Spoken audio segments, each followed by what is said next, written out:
Riverside Council Member was criticized recently for going to a convention in Las Vegas to recruit business. Do you support council members actively recruiting business, or should it be left to the city's development department? Well, recruiting business is based on relationships. I think the bigger issue there is the money that's spent on travel and how that affects the budget.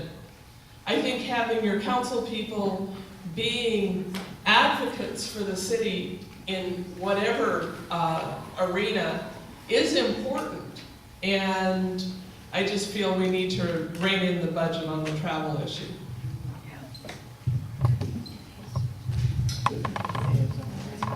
When I go to Vegas with my wife, I don't come back with things that are left in Vegas.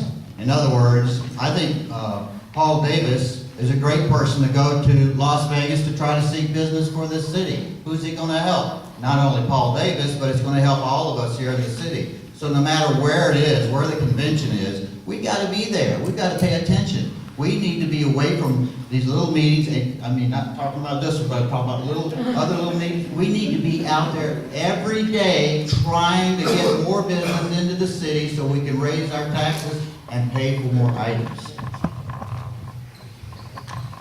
Well, I've talked about this at other forums, and yes, I'm very supportive of our council people being cheerleaders for our city. Sometimes, yes, there is a cost with the city sending a council member or a contingency to a convention that courts businesses. But the amount of tax dollars that could come back from an effective presentation when they bring in a large mall or restaurants, that's how Temecula got the Promenade Mall. It's by a contingency of law enforcement, fire, government officials, and citizens going and courting the business there.